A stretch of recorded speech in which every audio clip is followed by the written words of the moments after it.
Hello and welcome to another edition of Empathy at the Table. Today, I'm really pleased to introduce our next guest, Dr. Josh Weiss.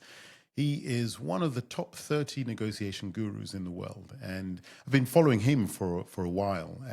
He has a really unique take on negotiation. If you look at Josh's website, it says, same old thinking, same old results. And he does a deep dive. His body of work of recent times has been, what do we do when negotiations break down, when they fail, when egos get in the way, and they present us with obstacles for getting back to the negotiation table? What do we do when we learn information that might be detrimental to us and detrimental to the negotiation? How do we present that information, but it may be critical to the results? How do we deal with ourselves and how we look at failure during negotiations? So today we're going to do a real deep dive into this. Josh's recent book, published in 2025, February of this year, is called Getting Back to the Table. And I really enjoy Josh's work because it takes a rare look at the failures in negotiations, the ways in which we fail, but how we can actually leverage these failures to getting back to the table, to get back to negotiating, to looking for some much more beneficial results. So join us today on Empathy at the Table. And don't forget, if you like what you hear, please follow us and be sure to share the links with your friends and colleagues and share your comments. I'd love to hear your comments on how you think we're doing. Thank you very much, and let's see you on Empathy at the Table. Hello, listeners, and welcome to another edition of Empathy at the Table. I'm here with a very special guest, Josh Weiss. Josh is somebody I've been following for a while, and he's one of the top gurus of negotiation. If you look, put in on the internet, top gurus of negotiation in the world, Josh's name comes up very, very close, if not at the top. So I'm really glad to welcome you to Empathy at the Table. Thank you for joining us, Josh Weiss. It really is a pleasure, Tony. Thanks so much for having me, and I've been a fan of your show for a while, so it's a privilege to be on. Thank you. Thank you very much. So to kick off, Josh, just to put us in context, we're going to get really deep into the book and what you do and your unique angle on negotiation, which I really love. But just for our listeners who may not have heard of you, could you just share a little bit about your trajectory into negotiation and what it is you're doing? Sure. Well, it was, I think like most people, it wasn't a very linear route. I graduated from university. I was a history major. And my mother was actually Canadian, and my family had a land management company, and they were looking for someone from my generation to run it. I tried that for a year. It was interesting, but I was like, I don't think this is really what I want to do. And one day a friend of mine from high school called me and said, how's it going? And I said, well, I'm going to come home. And I said, what are you doing now? And he said, oh, I just bought a round the world ticket. I'm going backpacking for a year. And I said, really? And he said, yeah, why? Do you want to go?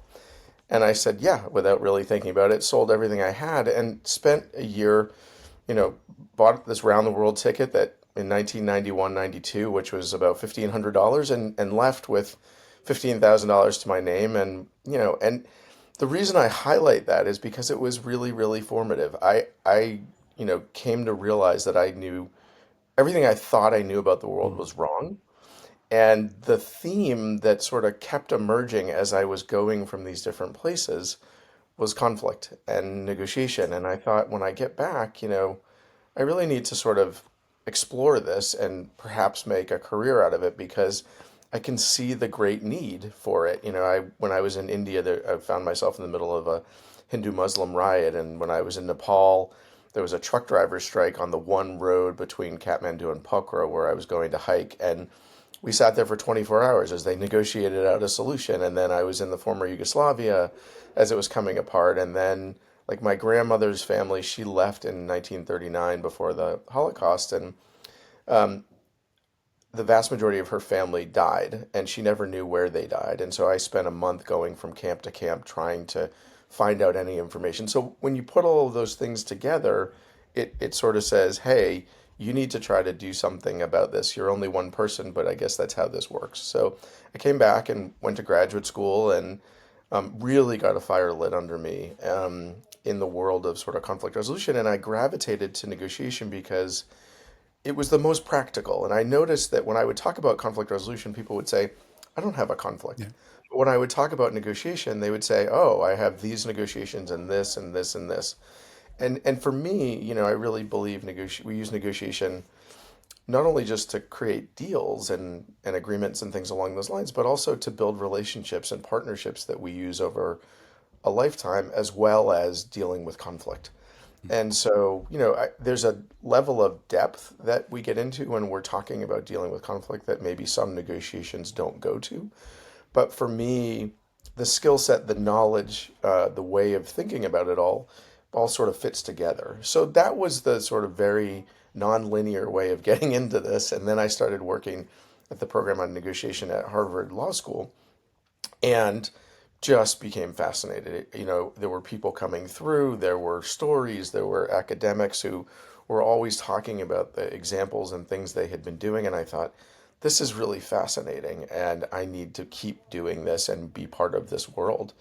And so 30 years later, I'm still here. So, Josh, you've heard of the Dunning-Kruger effect, right? Uh-huh. Yeah, and smart people just assume that everybody else is smart because it's just normal stuff. And the way you Right. tell that story is, yeah, well, I just ended up working at Harvard, as everyone else does, kind of thing. Really, I mean, there's a lot more to it than that. I mean, you went backpacking, you got into this idea of conflict. I mean, it takes some real dedication. It takes saying no to other things in order to be able to say yes to certain Right. things. Yeah. And could you just tell me a little bit more about that story of maybe some of the things that you had to sacrifice at that time? Because I'm sure 30 years ago, teaching and studying negotiation wasn't something that people could see as a career choice. It's interesting that you say that because it really wasn't like the field was burgeoning. I mean, I think the field really got crystallized in 1981 around getting the book Getting to Yes. Yeah. But, there wasn't a very clear path to become a negotiator, if you will, right? And it's interesting that you mention that because when I got my master's degree, so I started working at Harvard between my master's and PhD, and I sent out my resume to a lot of different because I did my master's in Washington, D.C. And so I sent out my resume to any organization in the Boston area that was doing anything remotely close to this. And only one came back to me, which was the program on negotiation. And it was a part-time job. It was a half-time editing cases and writing role play simulations. And I thought, okay, how am I going to do this? How am I going to live off of that kind of thing? But when I went there and spoke to the executive director, she said, look, if you prove yourself capable and competent, people will sort of pick you up and have you do different things. And that happened pretty quickly. A husband and wife faculty team had me work the other half time, and then it was really interesting. I have been blessed and really fortunate to have worked with William Ury for many, many years. And when I was there working away on these cases and whatever, somebody said, your background and your focus on negotiation is very similar to William's. You might want to reach out to him. And he was living in Santa Fe, New Mexico at the time.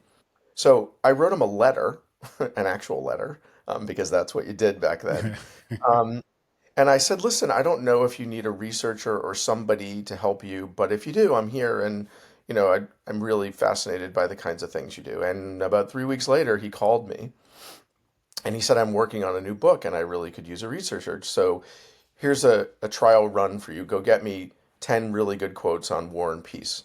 So I went and I sent him 100. And that was the beginning of a working relationship that Wow. spanned 3 decades. And What a so story.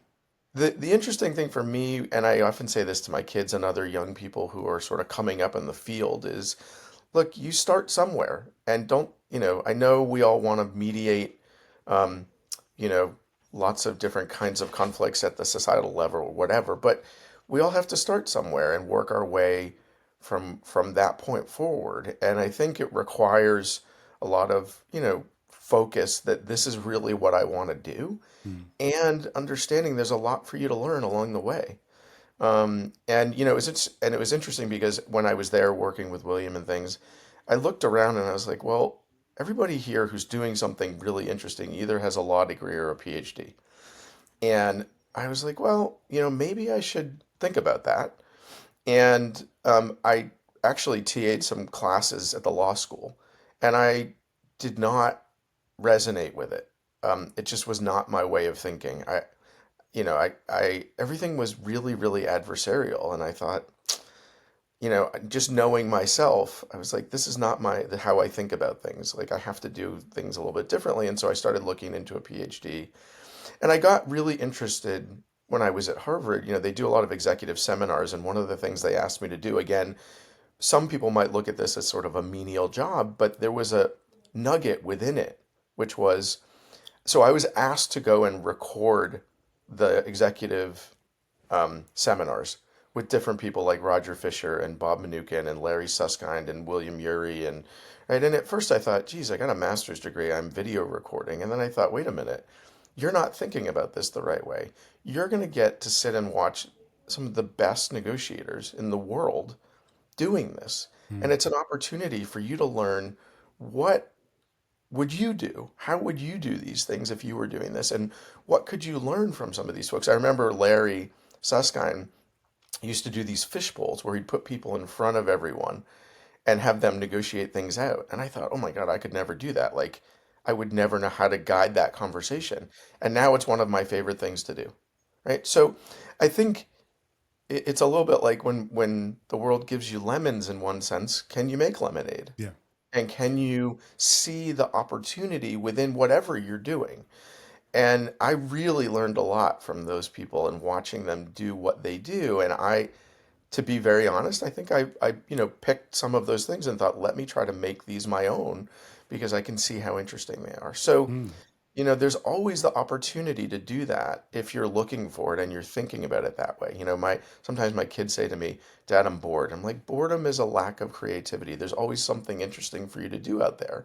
Yeah. And in my own world, my father and mother, really emphasized the notion of being a lifelong learner and always looking for the possibilities and the way of growing in whatever you're doing. Yeah. So I also I teach. I don't know if you know IESE, business school here in Spain. I don't.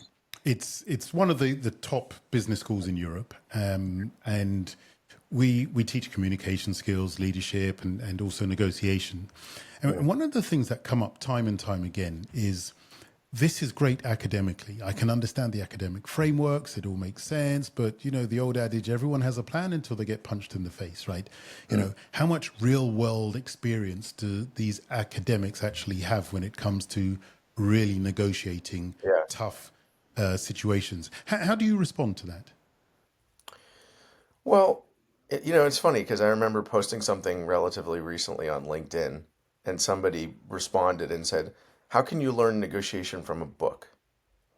And I said, with all due respect, like, I think that, awareness is a critical component to what we do. And there are a lot of people who go into negotiations and they may do things intuitively, they may do things because it makes sense, but there's a very big difference between that and doing things strategically. And for me, negotiation, and to be an effective negotiator, you have to do both. You can't just live off of your experiences because, and I think we'll talk a little bit later about my latest book, but in that book, I talk about how, sometimes our experiences lead us astray, that we don't learn the right lessons because we don't know there are other components to this. So I really think it's essential. I mean, for me, getting to yes was a formative kind of framework that I still hang my hat on today. Not to the point where it's the Bible, but more the principles in there inform my practice. And so I mean, I do believe that this is a field where you have to practice. It's not the kind of thing you can just, it's not philosophy, right, where you can just sort of engage from an academic point of view. It is a realm where you're going to have to do that. But to say that there's nothing to be learned from a book or from analysis or other people's experiences, I think, you're shooting yourself in the foot because there's a lot. And, Mm. I run a master's program, a 2 years master's program, and students come in and they think they know a bit about negotiation. And then they take the intro class and they say to me, "Oh my God, like I didn't know anything and I didn't realize that Yeah. there were all these different ways of thinking about things." And Yeah. so much of negotiation is between your ears in the psychological realm. And people are often unaware of how biases and other kinds of things are impacting their way of thinking. How do you learn about these things? Mm. You learn about them through a book or somebody explaining that, hey, there's this bias called the Dunning-Kruger effect, or or the backfire effect, or confirmation bias, or all of these things, right?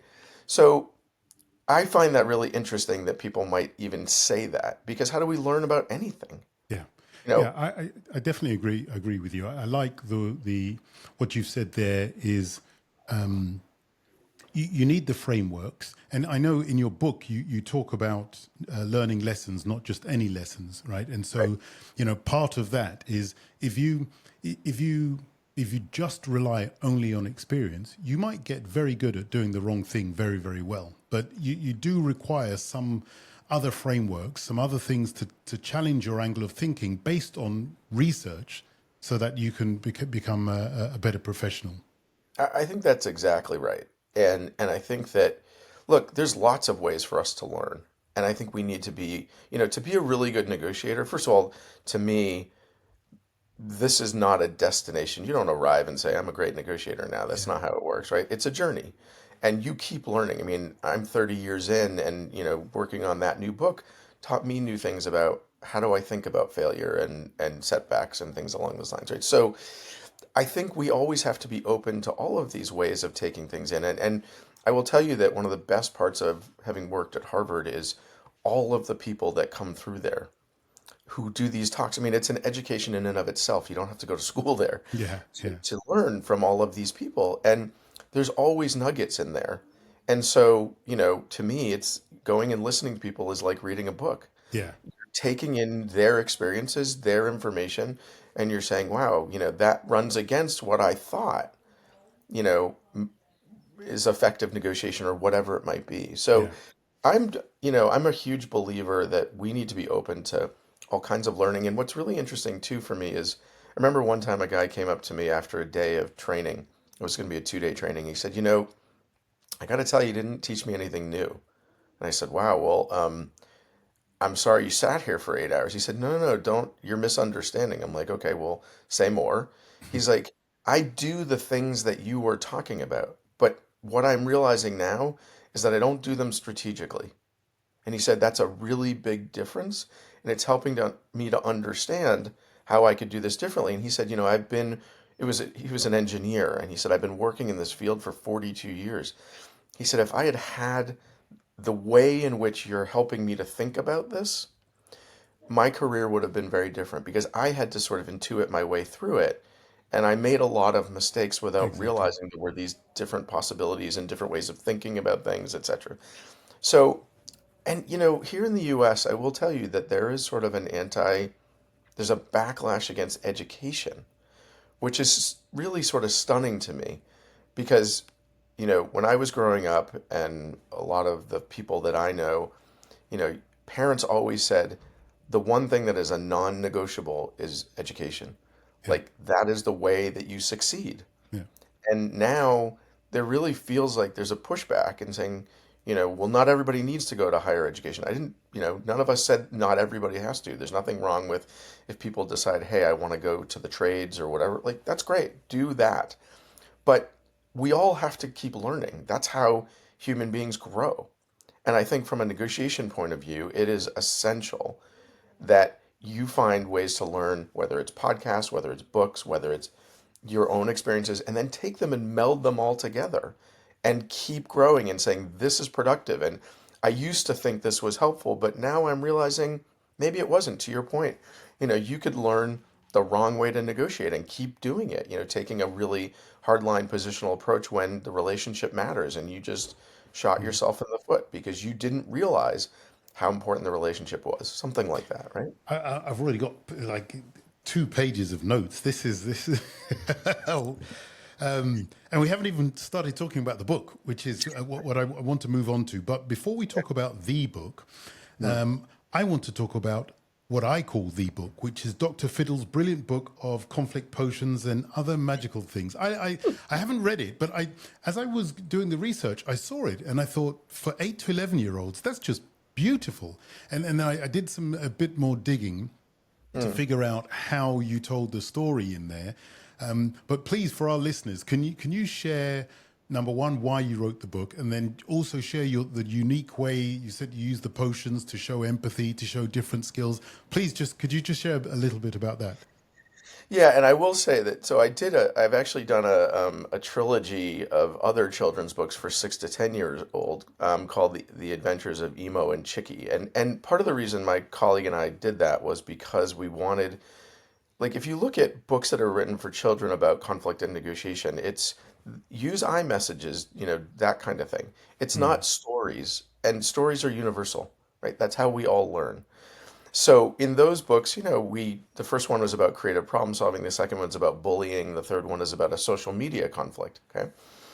And so the Dr. McFiddle book was actually, so I love Harry Potter, I love adventure things. Like, one of the greatest series of books in my estimation is The Lord of the Rings. I just, to me, those kinds of adventures force you to use your imagination. They force you to think differently. They force you to see the possible in the impossible, all of that. And so during COVID, I was like, I'm going to work on another children's book. And since I love the whole idea of Harry Potter, and so many other people do, right? Can I sort of combine Harry Potter with conflict resolution, if you will? And can I use the idea of magic and potions and other kinds of things to make this interesting for kids and to help them to understand that there are these different skill sets, that if you want to handle conflict well, you can, if you learn how to do it, right? And so that was the idea. And I actually, and maybe I could even make a plea to your listeners and other people in this field. I love writing books for kids. It's so much fun. And I would really encourage more people to do it, because we have to get this Mm. stuff to kids earlier. Yeah, yeah, yeah. There's a dearth of this for children, and the reason the world is partly in the state of affairs it is because people don't know how to do this. Yeah, yeah, And if we're going to help people do this, we need to get them as early as we can. yeah, Because kids, when they're younger, they're malleable. They're open to things sometimes that I think adults are not, right? People yeah. are a little more set in their ways. And it's interesting because people will say, "Well, how did you write it?" And I said, honestly, like, I just sat down and I just thought, let me just start writing something and let's see what happens. And too often I think people are really wedded to their words in a way that is, they don't ever want to change. For me, I was never a great writer. I've really had to work at it.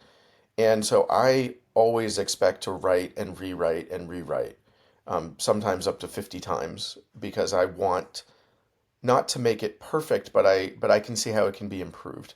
Mm. And I think a lot of people have a hard time getting started, but I would just say, have an idea. What's the central message that you want to help people with? And then just let your mind wander and run with something. And it's really fun. And writing should be fun. Like, I actually really now enjoy it, especially if I have something to say. If I think to myself, look, and this is where the book Getting Back to the Table came from, which was, there's just not that much written about what do we do when we fail Yeah, in yeah, negotiation. We all fail, right? yeah. And I think when it came to kids' books, I thought, how can I help a kid to get really interested in this? Be like, this is interesting. I want to read it, mom and dad, as opposed to, pulling teeth and this is boring stuff. And why would anybody want to learn this? Let's jump into Getting Back to the Table. Great title, by the way. Love the title. Um, the first thing I think that struck me by it was your distinction between a setback and a failure. And Mm, you talked, about the two being different and the way we approach them. I also like the way you really deal with the psychology, right? The psychology behind how we view failure. yeah. I wonder whether you'd be okay to talk about the seven types of failure, but maybe there are seven that you have in the book, but maybe I picked out two that I really love, but maybe if you Sure. could just talk about the concept and then maybe talk about slipping through the fingers and what were you thinking failure? Those are my two favorites. Yeah, well, I mean, first of all, just a quick note on the psychology. I mean, to me, this is where this process takes hold and in our minds and how we think about what's going on. And so I really believed that it was critically important to call something a failure when it was a failure. Yeah. You know, too often I think people say, well, we didn't really fail when they did. And I think you have to own it. And it's not easy, right? None of us like to fail, and none of us set out to fail. But anybody who negotiates anything of difficulty realizes that's part of the negotiation landscape. And so, what I was really trying to do was to say to people, this is going to happen. Like, deal with it and think about how you can grow from it. Don't run away from it. Um, so, setbacks, we often talk about setbacks as sort of, well, did you really fail? And I think, there are lots of negotiations where setbacks are the key, that there's a path back to the table that we can generally see, right? It may be a hard path, um, but there's something there that we say we can revive this, and it's in our interest to revive this talk. Failure, though, happens when, relationships really get damaged in a way that people say, you know what, I'm just not going to engage there. It's not worth my time and energy, or I don't see how this is going to work out. Now, eventually you may be able to come back around, but I think it's important to say Mm. for the foreseeable future, I don't know how I would restart these talks. And what do I learn from that reality? I mean, I was actually just recently in Turkey, and they've got a new peace process that's sort of beginning to unfold, if you can put it that way, between Turkey and the PKK, the Kurdish um, separatist group. And, I think peace processes are a really interesting realm because the norm is failure. You end up with lots of processes that don't work. There are things that can be learned from those processes, right? For the ultimate solution, I was talking to somebody who had been involved in Northern Ireland while I was there, and she said, we had so many processes before we finally got one that helped us to reach agreement. And yes, they built on each other, but we had to recognize that there was something about these processes that wasn't getting us there. And so we Mm. had to rework things and think about if So we let failed. me just jump in here Yeah. because this is really interesting. What then? I saw you a couple of days ago. You were at the peace conference, and I was going to ask you about that.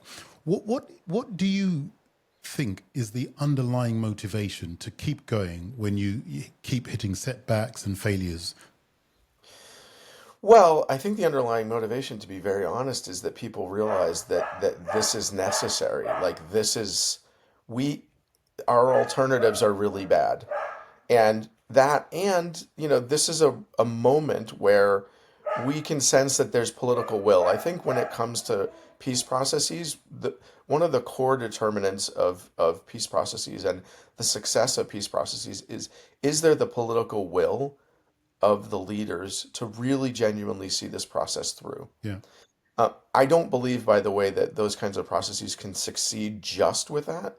I think it has to include society.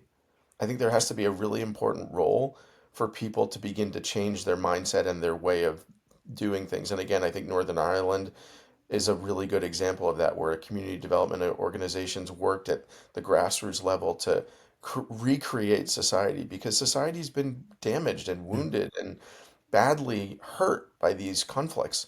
And work has to be done at that level. It can't just be done at an elite level Yeah. where people say, now we have an agreement and life is different. It doesn't work that way. Yeah. Um, so I think that's a really critical component to all of this. When we think about, I think structural approaches are essential. So you calibrated failure into or types of failure into Yeah. these seven categories, and I think that's kind of cool because it almost gamifies failure, right? It almost puts you in a position where you are well, jostling for supremacy and see which category do I fit into? Where does my failure fit in? And it makes the thing fun as well. Yeah. And you give them really kind of cool names. So you talked about slipping through the fingers failure.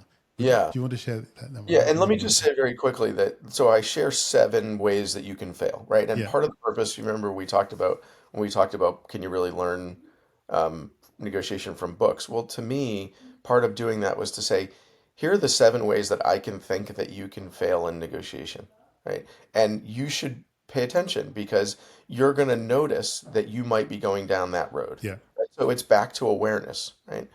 And I don't think people necessarily have that. Like if you ask people how do you fail in negotiation, they might say, "Oh, if I reach an agreement that didn't really make a lot of sense or something like that." yeah, yeah, So the slipping through your fingers failure is one where, there are a lot of times when we negotiate where we look at a situation and it's quite clear that we can reach agreement and somehow something gets in the way, usually an intangible, right? Like disrespect or something like that, that takes a perfectly good negotiation with a very logical solution and throws it out the window because egos get involved or things along those lines. And and that's the slipping through your fingers failure where a deal is clear, it's in your grasp, it makes sense for all the parties involved, and yet somehow something gets in the way mm, of you saying yes in the most appropriate manner. yeah. And Um, and Go ahead. um, what I just want to put in here because I think it's really important. There's an assumption here because obviously here's Dunning-Kruger once again. But Mm. a lot of people, when they finish the negotiation, they don't actually do a debrief of how the negotiation went, and so you're only going to be able to know how you did and how the failures went when you actually do that debrief and to be able to do that. So I think it's important to say it should be a standard part of any negotiation process, whether you get the outcome you want or you don't, that you do a debrief yourself. And what you've given here is you've given some frameworks in order to be able to do that debrief and learn from that. Yeah, and I think after you've thought through what kind of failure maybe you had, right, the next step in the process is actually to look at the forest, right? Yeah, What kind of failure does my failure fit into or setback, right? And and then look at sort of the micro level, the trees, and say, where exactly did this go wrong? Because usually there are some formative exchanges in a negotiation that send it down the wrong road, right? And that's the place where you want to step back and say, okay, when Tony said this, I said that, and yeah, that's where the spiral began, right? How could I have gotten myself out of that? How could I have done something different so I could have redirected the conversation? And I borrowed the notion of moves and turns from Debbie Kolb, who talks about that idea of, when somebody says something, you have a way in which you can redirect the conversation or reframe it or whatever it might be. Right? So I completely agree with you that a postmortem is essential because again, and in some ways it's great to do it with another person who's yeah, not involved mm, because of the biases that you talked about. They could say, well, what were you thinking at this point, when you did that, right? So I think that kind of an analysis is essential. And the other failure that you asked about was remind me was I think it was what were what you were you thinking? thinking? Yeah, Failure. Yeah, and that's the kind of thing where there are a lot of times people will agree to um, something and honestly walk out the door and be like, why did I, and kick themselves and say, I've why would done I that. have done that? Because it doesn't meet my interests and goals at all.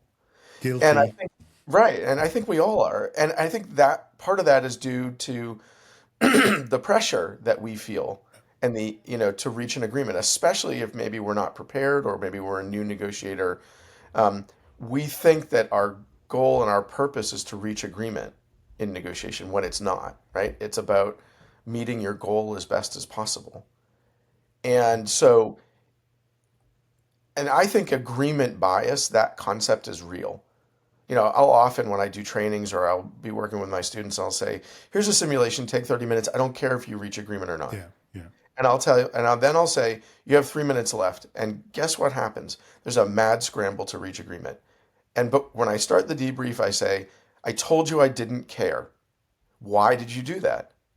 And it always comes back to the notion, well, we still, despite the fact that we believe you when you say negotiations not about reaching agreement, there's still something lodged in there from a psychological point of view Yeah, that pushes back against that. yeah, yeah. So I think, you always have to keep in mind and write it down, put it somewhere very prominent. Here is my objective in this negotiation. Does what's being offered meet my objective or not? And the answer is very simple. If it doesn't, then I'm not agreeing. We Hmm. have to find another way or I'm going to walk away. I mean, Yeah. this is something I'm going to chew on this for a few weeks, and because Uh-huh. one thing that you've talked about a lot, in the book, and we've talked about it here as well, is this idea of really accepting failure, right? And failure is almost a swear word, right? In our vernacular, right? Yeah. There's so much negativity attached to it, but you go even deeper. You actually challenge people to grade their failures, right? 1 to 4. Yeah. Can you share, how you came up with that, and what are you looking for when you're asking people to do that? Well, part of it is, and that notion. So I talk about the idea of on a magnitude scale, how bad was your failure, Mm, right? And part of that was to grade it, but part of it was to also think about the notion of is this really a setback or have you really failed? Like to help people make that determination. And so, a magnitude 1 failure is you can see a clear path back to the table. It's going to take a little bit of effort, but like it's very clear for you. And so it's worth your time and effort to do that. Magnitude 2, it's a little harder, right, to see how you might get back to the table, but if you think creatively, you might be able to. Magnitude 3, very hard to think about. Can I get there? There's still possibilities, but you've got to do things very differently. And magnitude 4, like an earthquake, right? If it's really that bad, you might just need to accept that, hey, I've got to step away from this negotiation process altogether. I've got to maybe give it some time. I've got to see if some of the dynamics change. And then let me down the road maybe think about whether I can come back if it makes sense to or not. mm, So it's part of people always said to me, well, okay, so if I fail, I think the next question is, well, how bad was that failure, right? And this is giving people a way of sort of saying, well, it really wasn't that awful, and you can find a way back if you really think about it. Or, yeah, you really damaged the relationship here, and you're going to have to give it some time before that might be possible. So it's I think another mechanism and a tool for people to try to think through how do I cope with this? Is it worth my time and effort? I guess in part yeah. as well, because if you think I can really get back to the table, and the other side's like, what you've done here is beyond insulting, and I'm not gonna talk to you. Well, then there's only so much you can do, right? Negotiations are interdependent processes, and if the other side isn't willing, then you may have to just accept that.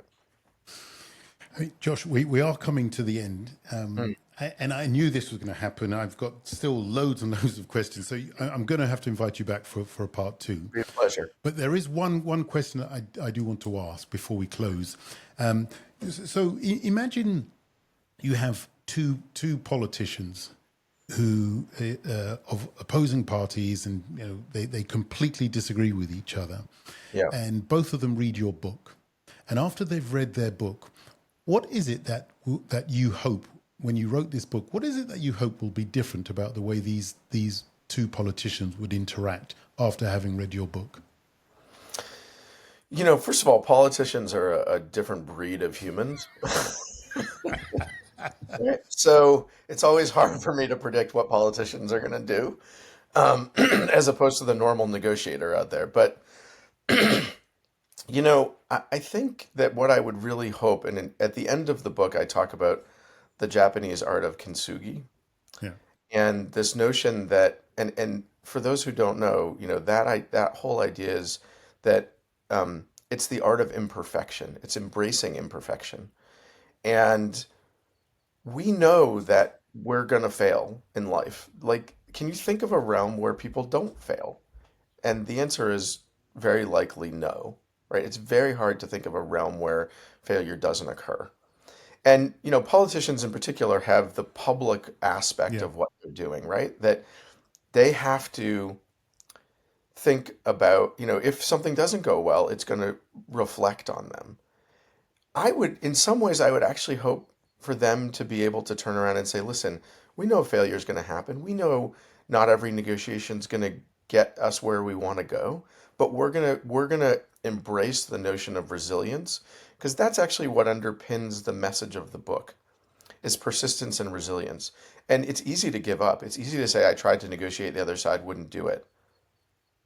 But I think for politicians, and I use the example of Nelson Mandela. If Nelson Mandela can sit in a prison Yeah.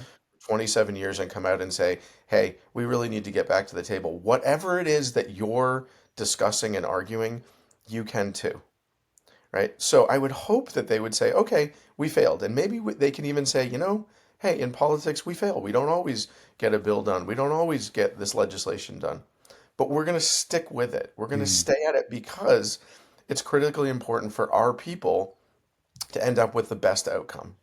And that's what they hired us to do, is to come up with solutions to the problems that face them. That would, Fantastic. that would be my hope. Fantastic. Josh, what is it would you say right now that you're working on? I know your book came out in February, and I guess that's what you're really, really kind of pushing at the moment. But Yeah. what is it that you're working on? How can our listeners find you if they want to get hold of you and go deeper and connect with you? So I'll take the second question first because it's a lot easier. I Yeah. just have a website, joshuanweiss.com that has all my books and training stuff and whatever, podcasts, interviews, a lot of that is on there. So that's a great one-stop shop, and there's a way to get in touch with me. And frankly, if people do read the children's books or, my latest book or whatever, I'd love to hear people's feedback. Like to me, that was the purpose of the failure book was to start a conversation. It is not the end by any stretch of the imagination. It is let's talk about this and let's normalize this. In terms of what I'm working on, I'm definitely getting myself into trying to get into lots of different things. And I do a lot of training and consulting work, but I'm also getting more and more involved at the international level again on different things. Have been for a while, um, but now that my kids are grown, there's a little more opportunity to be able to do more of that. But I am also beginning to think about a new book. And it's related to U.S. history, actually, but it's a melding of U.S. history and negotiation. Wow. So, what I actually want to do, so none of my kids, I was a history major. I find history really interesting, and it's the story of who we are, right, as a human race. Um, all for better, for worse, right? And the people who have won out throughout history are the ones who get to tell the story, right? Yeah. One of the problems that I've seen not just with my own kids, but with a lot of younger people, is they don't like history. They find it boring. And the way it's taught here is dates, facts, wars. That's it. And I don't know who would find that interesting, honestly. So what I want to do is I want to go back and look at U.S. history. I think there's a well-known notion of negotiations internationally, where the Treaty of Versailles and all this kind of stuff, right? But that's not what I want to look at. What I want to look at is the events that shaped U.S. history, but lay a negotiation frame over them. Through the So, lens of negotiation. right. So the Wow. Constitutional Convention, okay, and some other people have looked at that as a negotiation between the Federalists and Anti-Federalists, right? But there's others, like when Martin Luther King Jr., engaged in the Civil Rights Movement. The Civil Rights Movement the ultimate goal of the Civil Rights Movement was a seat at the table to shape legislation that would it be more inclusive, right? And what that got him was him sitting down with Lyndon Johnson. We don't tell that story. We Right. don't we don't even know what that negotiation looked like, right? So that's what I want to do is look at formative events in US history, but lay this frame of negotiation over it so people can understand how important negotiation has been in our history. And not just in the United States, but history writ large. Conflicts largely Mm. 95% of conflicts end with negotiations. People don't understand how important all this is to the history of humanity. And so I want to begin to try to hopefully reshape that. And to me, it's all about storytelling. That's how people learn. and we have to tell a different story that's interesting and engaging. So somebody says, wow, I didn't really realize negotiation was that important. And it is. Absolutely. Well, ladies and gentlemen, we have come to the end of our podcast for now. I definitely put a pause. There's been a really, really enthralling talk. I always say, and some of my favorite guests are people I would love to just sit down and have a glass of wine and a steak with. And you fall squarely into that category, Josh. So if you're ever in Europe, which part of the States are you in?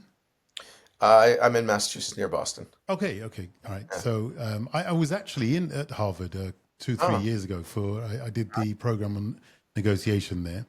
mhm. So yeah. If you're ever over near Europe, near Spain or the UK, please look me Yeah, up, and vice versa. absolutely. And I may actually be there book related stuff in the fall. So if I do, I will definitely in Spain. Definitely. So Oh if I wow, do, I'll wonderful. definitely reach out. And but please, if you're here, I'd love to have dinner and talk more. So Sounds great. Sounds great. okay. Josh Weiss, thank you for joining us on Empathy at the Table. It's been a real pleasure. Thank you, Tony. It was really fun. Thank you.